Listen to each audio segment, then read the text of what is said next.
Hello everyone, Kurt over here, and welcome back to another episode from Hope Federal Labs. Today we continue on with Fiore's Armazzari section in regards to the sword and armor, and we're going to be looking at specifically two more plays here that I believe are a little bit more dynamic, and I've separated them from the previous two because the mechanism in which what they're trying to go towards as far as locking out somebody. The previous ones were more about threat and using armor against somebody to achieve a throw, whereas this right here is how, once again, we can use the sword in conjunct movement against the armored sword grip to be able to create locks. And that's why I separate these two, because the reality is I think that that's the commonality factor. Again, separate plays, but I think together they keep a theme, which is once again how to use the greater notion of using the sword to create locks rather than just doing a technique. But before I get too far into how this stuff goes, please don't forget, like, subscribe, share with a friend out there, and if you're new, please join us on this journey right here of Fiore's 14th century Armazzari.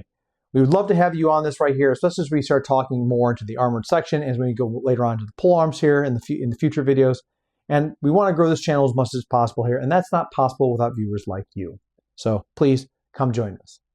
With that being the case here, everybody, before I get yammering too much more on it, let's get into it. Okay, so this week right here is, again, another look at two different plays.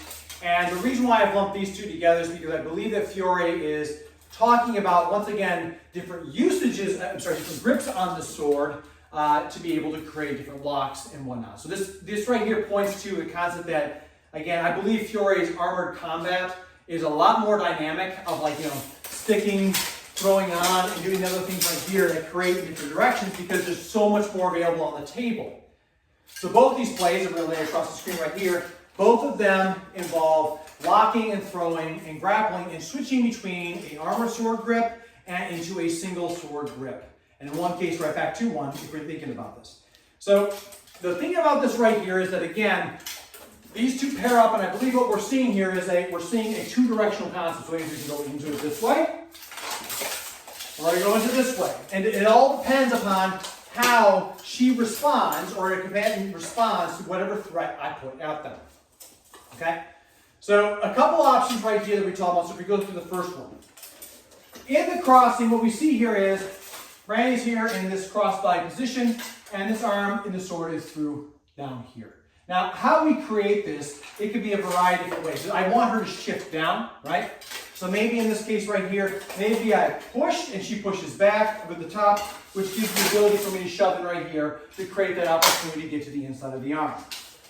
So by threatening one area, she may push here, which allows this opening space, which is why I believe that the guy who's defensive, this sword is a little bit closer to the body, so maybe they're pushing it across. I don't know. But the point being right here is that gives me access to the inside of the arm. A few things about this. So first and foremost, in this spot, I've come here, she pushes against this here. This right here, even though it shows the blade coming down like this could be a thrust to the elbow, a thrust to the bicep. It could be, if I come on the other side right here, maybe she only has maybe she doesn't have very good gauntlets. I can still cut into the thumb. There's opportunities right here for me to manipulate that hand and to retract it in a variety of different ways.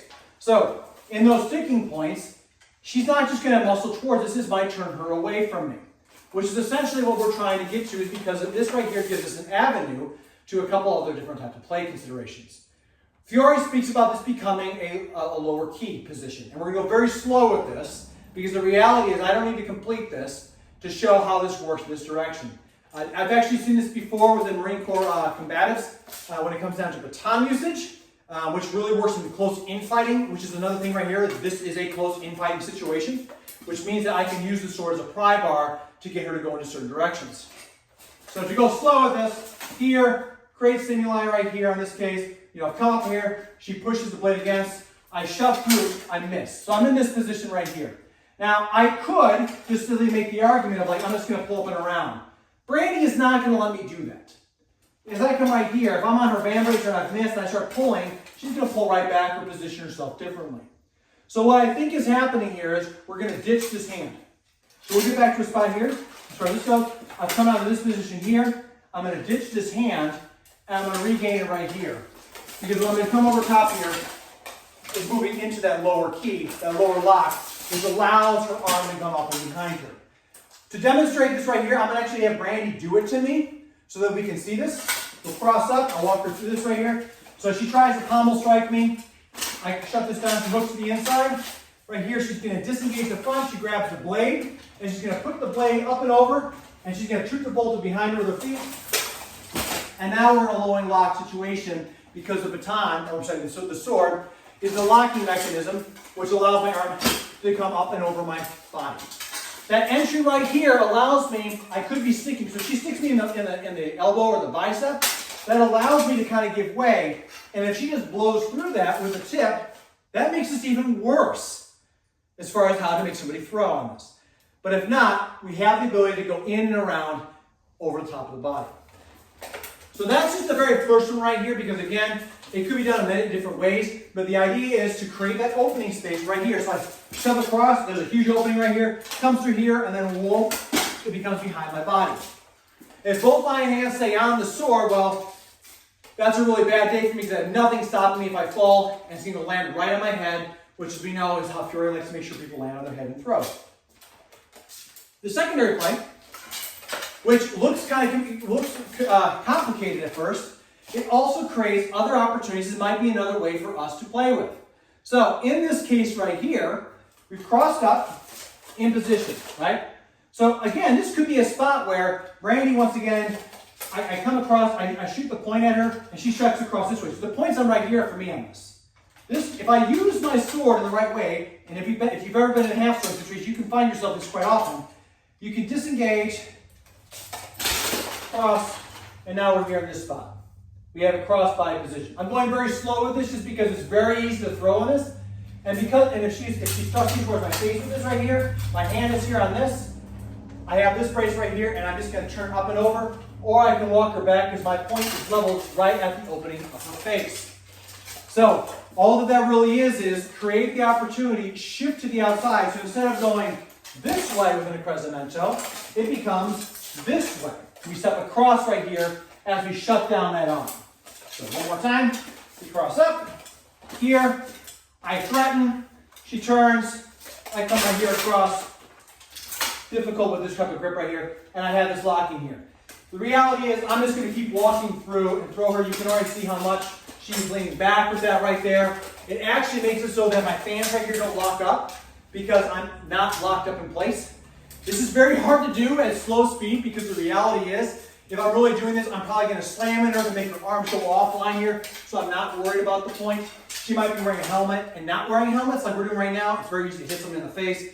We're not trying to do that. So please understand, dear viewers, that as we look at this right here, this is just how we see it as an opportunity to get into that spot. And it's about reaction, which creates opening to right here. The first variant, in this case, notice, here, thrust, she chucks across. I find the opening right here. I have a crest into the blow. Second variant, I threaten, she comes across. I come across into the body position. Both of those plays are absolutely possible to be made in the crossing of the sword at this space. And it allows for us to have, once again, diversity of how we attack somebody, because how they respond, we don't have control over. We only have control about how we move in different directions. So as you can see in the video here, that these plays right here show more ways, and again, and how to use the totality of the sword in an armored situation. A big part that I think is, that I really appreciate about Fiore's armor and sword sections is the versatility of the usage of the sword. So, in many cases, when I first started getting into armor and fighting that way, everything was off the half sword after half sword after half sword. Where the more I started to look at Fiore's works, it ceased to be about that. And I actually am more of the opinion now that a lot of his stuff that he was working towards was to use the tool in the hands to be the leveraging device. In many ways, like how the baton or the dagger can, lock up somebody's arm or get between someone's legs to throw them. There's lots of opportunities right here that give us the ability to kind of flow out of that. And these plays right here really bring that to light, in my experience, in my opinion, when it comes down to armor. So again, the commonality feature right here is, again, it was like somehow we've made the crossing that we have, right, out of the, from the crossing of Vera Croce into it. And from here, I've missed a thrust into the person's face, which now allows me to turn the sword into a lower line section. The interesting part about this right here is essentially, we don't know necessarily how we got to this spot, because in this case, the assailant is holding the sword in an armored sword grip rather than an extended sword like we saw in earlier videos, which is one of the reasons why I think he's talking about categorical things here, and that perhaps in this section right here, it's more about what's happening once you've made a crossing, and on that spot, you're trying to fight for positioning, because that's the whole point that you're going for. So he's missed his point, and in the deflection of someone pushing offline, he's created the space to the arm, which allows the lockout from this. And by turning the point down there, we can look it through. The image shows that the sword, the blade, is behind the person's gauntlet, which is a huge factor here, because that's a great way to lock out the wrist in different directions if you yank hard enough.